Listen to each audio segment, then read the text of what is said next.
j'étais moi-même parmi vous tout à l'heure pour le premier débat, qui m'a un peu ouvert la porte aussi sur sa conclusion et que j'ai trouvé vraiment intéressant.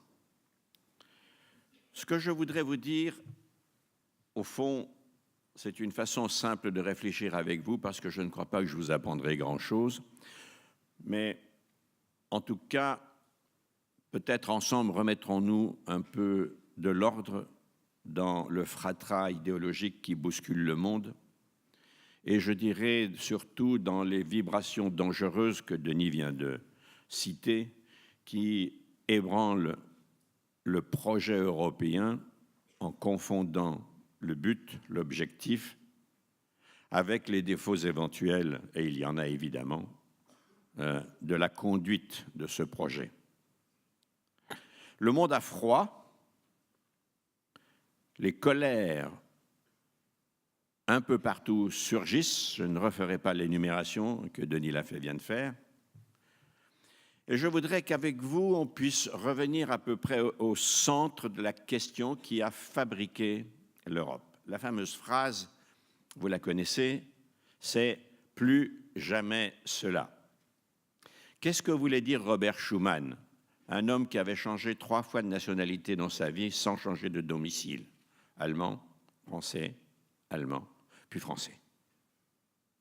Il voulait dire, au premier degré, c'est assez simple à comprendre, une évidence, plus jamais cette guerre qui revient tous les 30 ans, plus jamais cette barbarie dont la Deuxième Guerre mondiale, celle de 39-45, avait fait montre d'imagination dans l'horreur. Il faut comprendre philosophiquement ce qui s'est passé. C'est la destruction d'Européens par des Européens eux-mêmes. Ce n'est pas des hommes verts venus de la planète Mars. Ce ne sont pas des envahisseurs extérieurs au continent européen. C'est nous, par nous-mêmes. Ils avaient le même visage que vous, que moi. Ils étaient allés pour beaucoup d'entre eux à l'école de la même manière. Ils avaient lu presque les mêmes choses. Et tout d'un coup, en s'appuyant sur ce qu'ils estimaient être l'inégalité du traité de paix de 1918, le fameux traité de Versailles, tout d'un coup, s'appuyant aussi sur l'épouvantable drame que fut en Allemagne le chômage, la crise. Alors, le désir du repli fut lui-même submergé par une violence qui est arrivée par les urnes, sagement, car je rappelle que les nazis ne sont pas venus avec des chars ni des fusils, sont venus par les urnes, et c'est seulement après qu'ils ont sorti les chars, les canons et le reste. Qu'est-ce que voulait donc dire sur le fond Robert Schuman? Bien sûr, ce que je viens de dire. Comment les Européens pouvaient-ils avoir raflé un peu partout à travers l'Europe des gens, des femmes, des hommes, des enfants, au motif que les uns étaient juifs, mais européens, issus de pays d'Europe, que les autres étaient communistes, mais européens, issus de notre continent, que les troisièmes étaient ce qu'on appelle aujourd'hui des Roms, c'est-à-dire des nomades, que les quatrièmes étaient francs-maçons, que les cinquièmes étaient homosexuels et que les sixièmes étaient des opposants politiques ou idéologiques ou religieux, et que tout ça a fini dans une monstruosité dont la civilisation humaine n'a pas le souvenir d'avoir été capable, dans cette ignominie, de l'avoir construit. Rafler des gens, les mettre dans des stades, les transporter de façon industrielle à jet continu de train vers des camps de travail, des camps d'extermination, inventer la destruction par les fours crématoires, tout ça parce qu'au fond, un homme emparé de folie a communiqué comme une sorte de maladie qu'on ne pouvait pas arrêter, les idées qu'il avait écrites et que personne ne voulait croire. Car il avait dit ce qu'il ferait et il a fait ce qu'il avait dit. Si je dis cette chose, c'est pour revenir encore et creuser un peu plus ce que voulait dire Robert Schuman. Plus jamais cela se limitait-il à, je dirais, cette peur des guerres tous les 30 ans qui fait que les jeunes gens comme vous, les garçons, n'auraient pas échappé à une des guerres, armés d'un fusil pour aller tuer en face des gens qui vous valaient bien et qui n'étaient pas plus méchants que vous, que nous. Et quand on sait ce que fut la Première Guerre mondiale et ses révoltes dans les rangs des armées, on comprend un peu mieux qu'une certaine conscience existait de cette affaire. Ce que veut dire Robert Schuman, me semble-t-il, c'est plus jamais ces tueries qui ont rompu le lien, la montée progressive des efforts de civilisation dans le continent européen, dans ses différentes configurations géographiques et politiques, a fait preuve depuis maintenant presque 25 siècles. C'est l'interruption de la civilisation humaniste qu'il a visée. Et qu'avec Alcide de Gasperi, avec Paul-Henri Spaak, un luxembourgeois que presque tout le monde ignore, qui s'appelle Joseph Pech, ils ont essayé de construire un système pour reprendre ce travail de pèlerin, si je puis dire, de la pensée qui consiste, une fois pour toutes, à essayer, quand il y a conflit, quand il y a tension, quand il y a des intérêts divergents, de façon même parfois brutale, à s'asseoir autour d'une table et à privilégier la partie civilisée de l'homme plutôt que de sortir la partie bestiale, c'est-à-dire les chars, c'est-à-dire tout ce que l'on sait et les atrocités qui vont avec, hors de tout respect, de toute dignité, hors de toute reconnaissance de ce qu'est la valeur humaine. C'est bien ça qu'il a voulu dire. Plus jamais cette interruption de civilisation. Plus jamais cela. Le jamais a duré 70 ans pour l'instant, et c'est donc une bonne voie. Et si je m'interroge un peu avec vous comme ça, en le mettant dans la perspective historique, c'est parce que les secousses qui aujourd'hui ébranlent un petit peu la paisibilité du cours de l'histoire européenne, nous devons les regarder ensemble pour les conjurer et pour y travailler nous-mêmes. Qu'est-ce qui est en train de se passer, au fond, dans ce que décrivait Denis Lafay tout à l'heure, avec l'arrivée de forces qu'on appelle populistes? En réalité, ce sont des gens qui sont assez ou beaucoup anti-européens, clairement. Clairement. Je ne partage pas du tout ce vocabulaire frileux et qui ne décrit pas la réalité, c'est donc dangereux.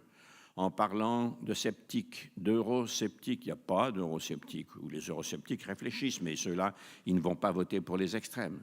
Non. Il y a une rupture de confiance dans le projet européen comme un projet de solidarité et de paix, et surtout d'un projet d'avenir dans cette grande fracture de la société que mes prédécesseurs à cette table ronde tout à l'heure ont très très bien décrit. Comment faire avancer à nouveau ce projet qui fut bâti sur des certitudes et qui maintenant doit s'avancer dans un monde nouveau d'un certain volume d'incertitude. Ce que nous devons regarder en réalité dans cette affaire, c'est est-ce que l'Europe dans laquelle nous vivons, la machine Europe, est une machine compréhensible? Est-ce qu'elle occupe sa place? Est-ce qu'il y a trop d'Europe ou pas assez d'Europe?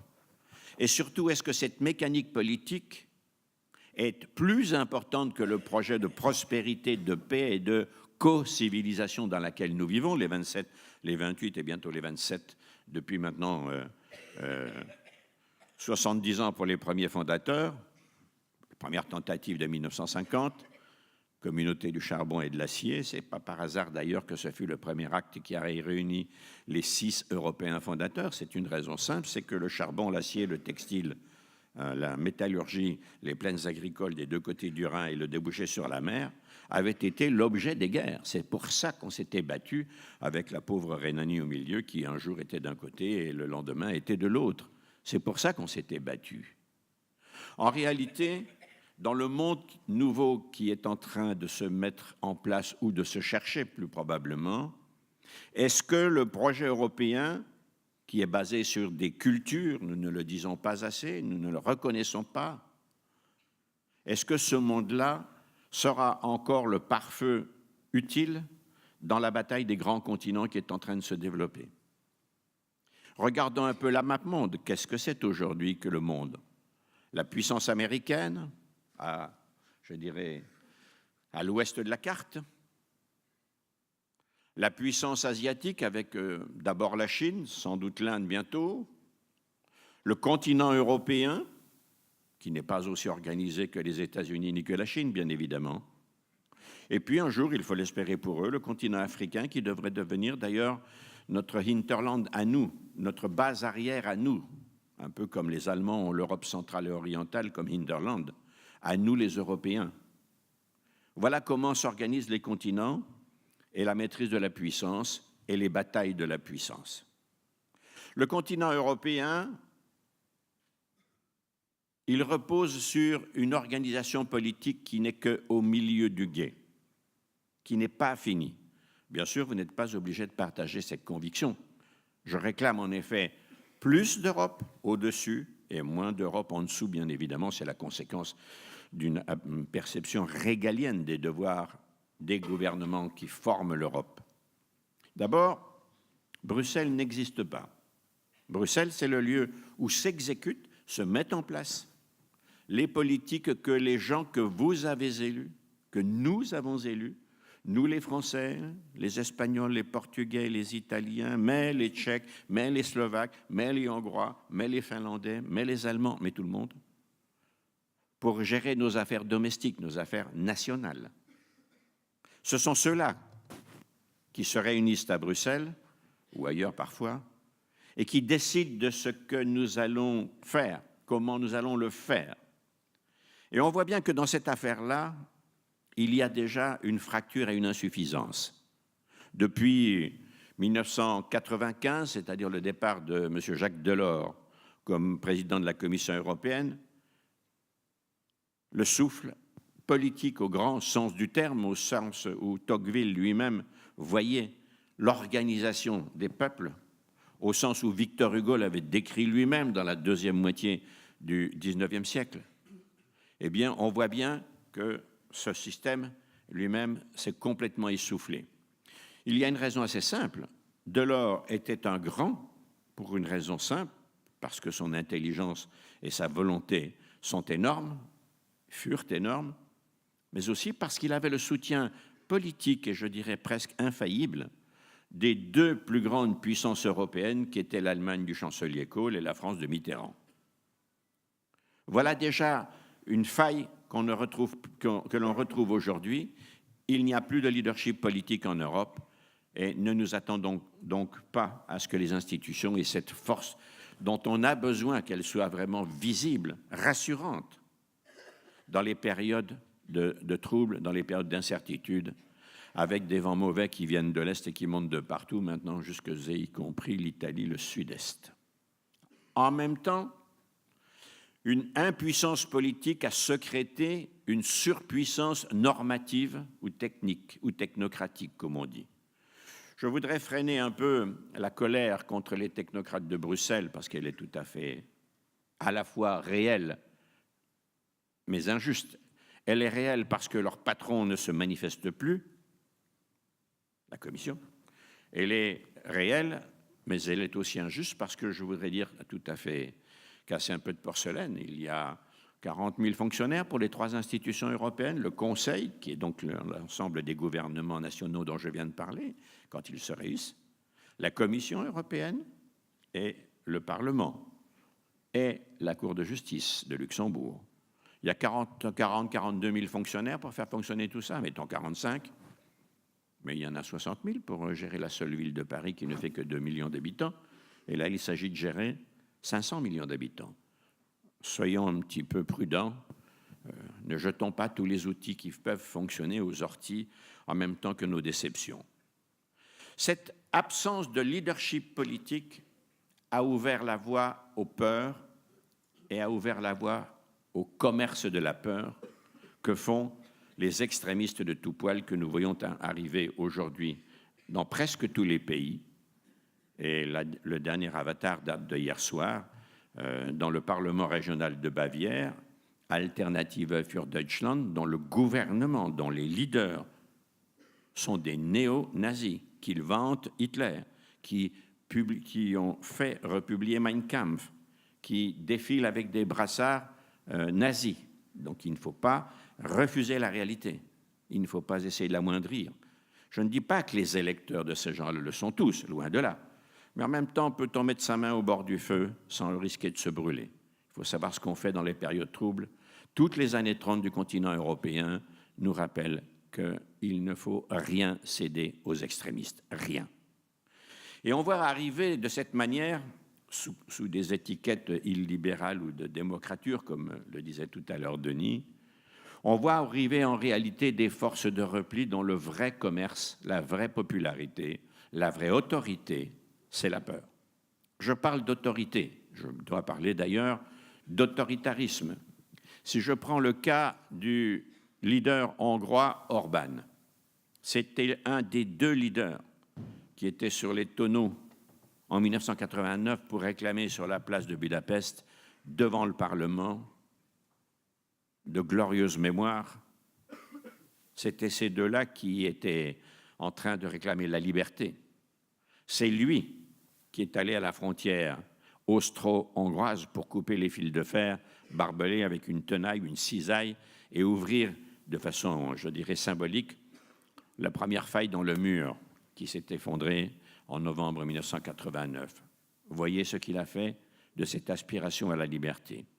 Voyez ce qu'il a fait de ce pays où le courage avait été une sorte de lueur d'espoir extraordinaire en 1956, lors de la révolution des Hongrois contre l'invasion soviétique. Vous voyez comme les peuples et les opinions sont fragiles, versatiles. Et il faut ne jamais oublier, mesdemoiselles, mesdames et messieurs, et surtout vous, qui avez l'air plus jeune que quelques seniors me rassemblant que je vois dans la salle, il ne faut jamais oublier que l'histoire est une tragédie seulement empêchée par des femmes et des hommes de bonne volonté qui, le dos au mur, un peu comme on retient une digue pour qu'elle ne s'écroule pas, font du don de leurs heures, du courage de leurs attitudes, de la volonté de leurs esprits et du service de l'enseignement des autres, la garantie que la paix peut encore durer. Nous vivons dans un moment que Sigmund Freud lui-même avait déjà décrit. Il voyait dans la République de Weimar une sorte de découragement terrible des peuples, et il avait dit « Mon pays se comporte comme s'il était envahi par le dégoût de la démocratie ». Cette phrase, aujourd'hui, vous pouvez la plaquer sur l'Italie, vous pouvez la plaquer sur une partie de l'électorat allemand, vous pouvez la plaquer sur, naturellement, la Hongrie et quelques autres que je vais cesser d'énumérer, vous les connaissez, et qui gagnent en Pologne, un pays qui lui aussi a payé très cher son accès à la liberté. N'oublions pas que ces gens ont subi 2 tyrannies consécutives. Ce qu'on appelle le communisme, à tort, car il s'agissait surtout du stalinisme, qui n'est pas la même chose, une bande de bandits qui se sont enrichis et qui ont espionné tout le monde. Je raconte souvent cette phrase terrible, cette situation terrible. Vous connaissez peut-être le nom d'un très grand pianiste roumain, Dinu Lipati. Eh bien, son frère, pour faire carrière au ministère des Affaires étrangères, l'a dénoncé comme un espion de la CIA américaine, de telle sorte que presque toute la famille Lipati, à l'exception de ce brillant délateur, est allée en prison. Voilà ce que ce stalinisme a fait partout sur l'Europe de l'Ouest et naturellement de l'Est et naturellement en Union soviétique. Et on ne peut pas attendre de pays qui ne connaissent la liberté que depuis 1989, c'est-à-dire à peine 25 ans, qu'ils fabriquent une société civile paisible et stable. On ne peut pas attendre de leaders qui sont des gens qui se servent de la peur et non pas qui servent le peuple pour accéder au pouvoir, qu'ils essaient de conduire ce peuple vers une union beaucoup plus pacifique dont on a déjà les signes dans ces pays, la prospérité, le début d'une société civile. C'est le cas notamment en Pologne, où il y a une vraie société civile qui a été amenée par les héros que furent les libérateurs de Solidarność, dont quelques-uns vivent encore. Wałęsa, Michnik, Medvelevski, etc. Et si je vous dis ces noms, mesdames et messieurs, c'est que pour le projet de paix et de société du bien vivre ensemble basé sur nos cultures, je vais y venir, vous construisiez dans les moments de doute votre propre panthéon. dans mon panthéon de l'anti-guerre européenne, de l'anti-pauvreté européenne, de l'anti-haine européenne, donc de la fraternité, de la compréhension, de l'ouverture vers les autres, je vais dire deux choses assez simples. D'abord, dans ce panthéon, je vais citer quelques noms qui ne sont pas forcément connus. Le premier, qui le connaît, à votre âge, je m'adresse aux jeunes gens du premier rang. Il est étudiant à Budapest, nous sommes en 1941. Les Allemands envahissent ce pays. Et il a l'idée absolument géniale et totalement dangereuse de sauver des Juifs, ses frères, ses sœurs,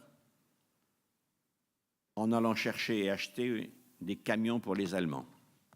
Des Juifs contre des camions, ça vous le savez sans doute. Ce que peut-être vous n'avez pas au cœur, c'est le nom de cet homme. Il a fait que des dizaines de milliers de Juifs hongrois soient partis vers la Palestine, sauvés. Et puis un jour, il n'y avait plus d'argent et les Allemands ont décidé de fermer ce corridor humain du sauvetage des femmes et des hommes de Budapest. Et donc lui-même a été arrêté et traîné dans un camp de concentration. Il n'a pas été gazé, il est ressorti à la fin de la guerre. Il a publié ses mémoires en Allemagne et il s'appelle Joël Brandt, B-R-A-N-D-T,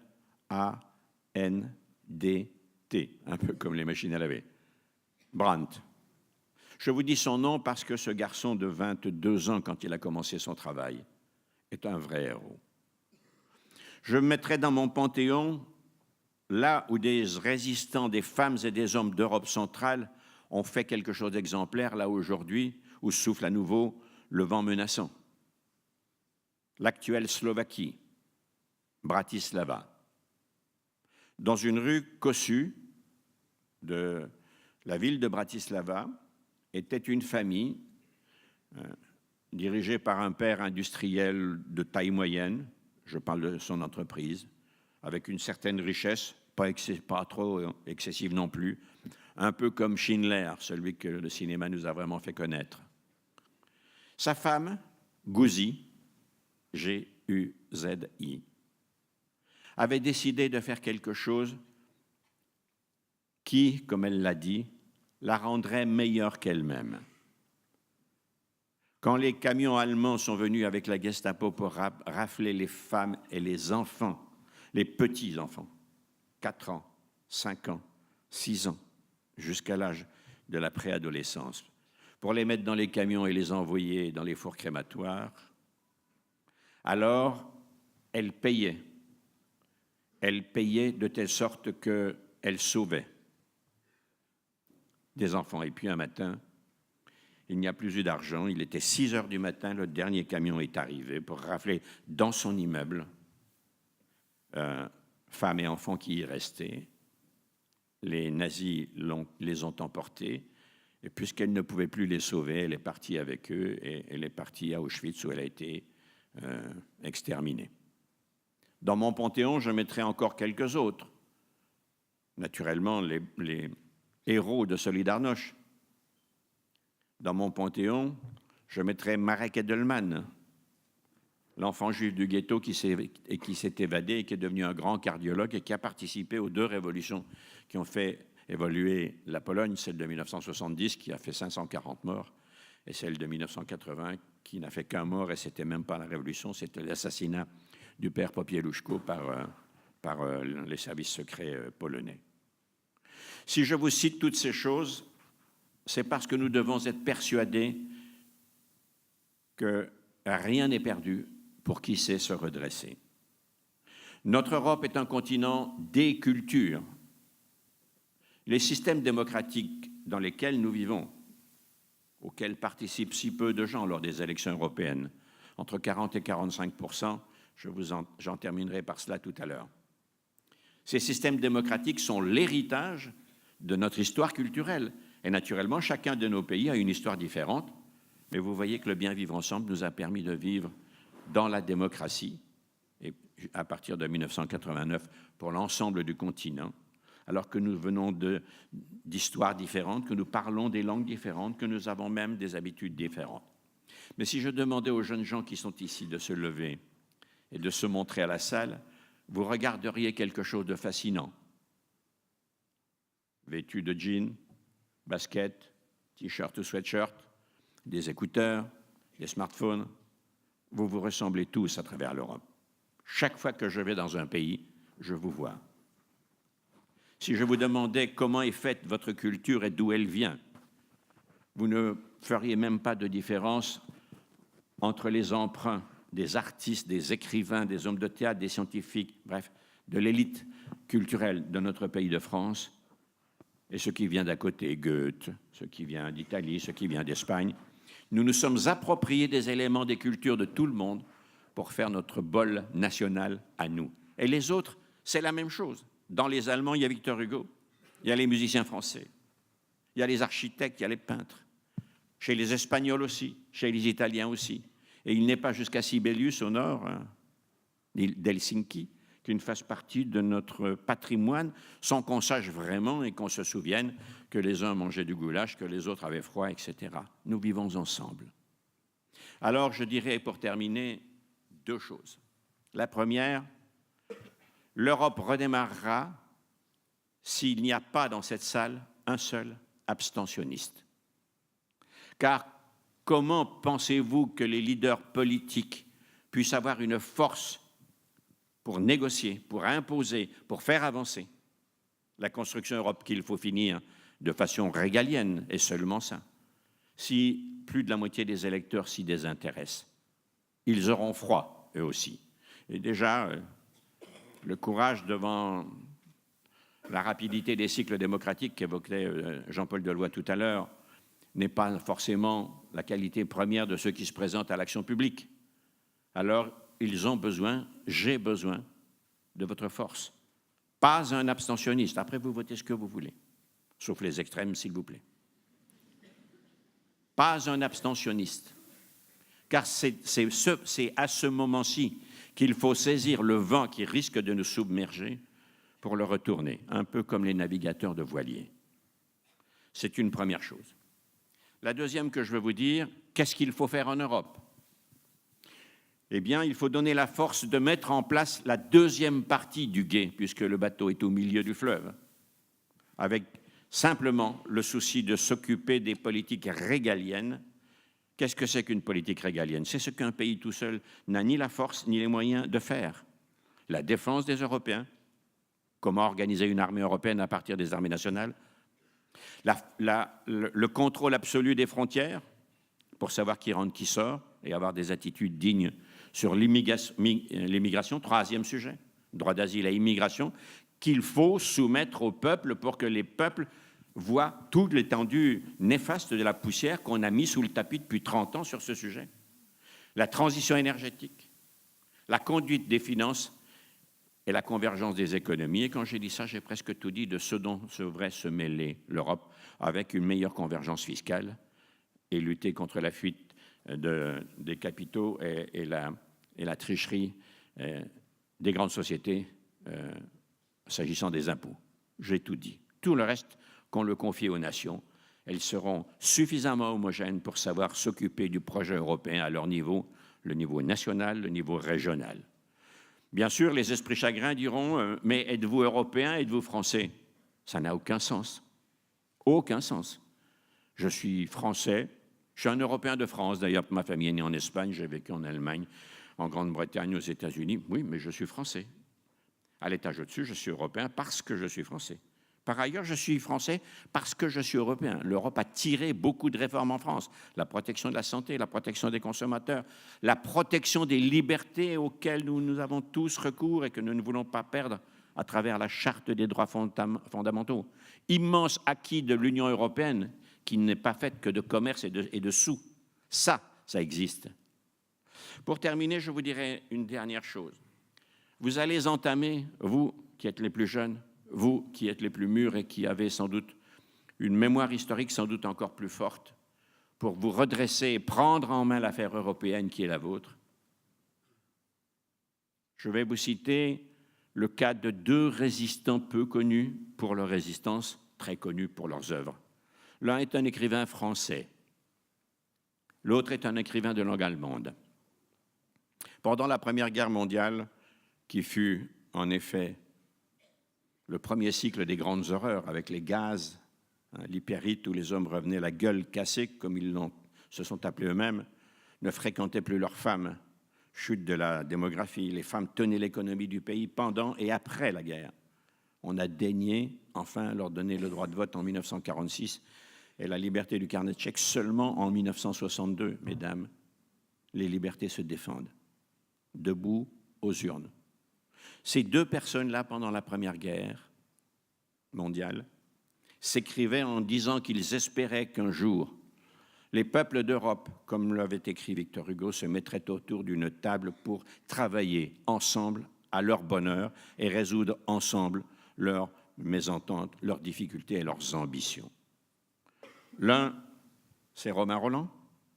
Il écrivait, un réseau secret a amené les missives à Cluny, l'abbaye de Cluny, où il y a d'ailleurs une exposition remarquable qui va s'ouvrir cette semaine, je crois. Puis de Cluny, ça partait en Suisse, Neuchâtel, de Neuchâtel à Schaffhouse, et de Schaffhouse chez l'autre, en Autriche, car le deuxième s'appelle Stefan Zweig. Je vous recommande, si vous voulez savoir, comprendre l'actualité d'aujourd'hui, son livre le plus complet, interrompu par ce que je vais vous dire, qui s'appelle « Le monde d'hier », Le monde d'hier, Stefan Zweig. Et cet homme qui était juif, intellectuel dans la bonne société de Vienne, puis qui est parti à Berlin pour se baigner dans le bain intellectuel de cette ville qui était réputée, et quand les nazis sont arrivés, il est parti en Grande-Bretagne, il s'est sauvé, il a prononcé l'oraison funèbre de Sigmund Freud. Lui et sa femme sont partis aux États-Unis ensuite. Ils ne s'y plaisaient pas, ils sont partis au nord de Rio. Et le 23 février 1942, d'un désespoir total devant ce que les Européens étaient en train de faire à eux-mêmes, il se suicida. Il n'y a pas de tristesse, même si c'est grave, à rappeler ce que je vous dis. Il y a simplement motif à ouvrir vos cœurs à une énergie que vous possédez. Un chansonnier, un écrivain chansonnier, un polémiste, on dirait aujourd'hui, écrivait dans un journal entre les deux guerres mondiales de ce XXe siècle que la politique, décidément, c'est l'art d'empêcher les braves gens de se mêler de ce qui les regarde. Moi, je vous dis, mêlez-vous de ce qui vous regarde. Mêlez-vous vraiment de ce qui vous regarde, car l'Europe, c'est votre bonheur, c'est votre destin. Plus d'Europe, petite France. Grande Europe, grande France. Grand avenir pour vos métiers, pour vos amours, pour vos familles et pour surtout cet élan que nous devons essayer de rechercher en nous-mêmes pour être meilleurs que ce que nous pensons que nous sommes. Vous êtes plus important, vous êtes meilleur que vous ne pensez l'être si vous vous occupez de la chose d'autrui à travers la construction politique de l'Europe, sans laquelle nous n'avons plus aucun espoir. Je vous remercie.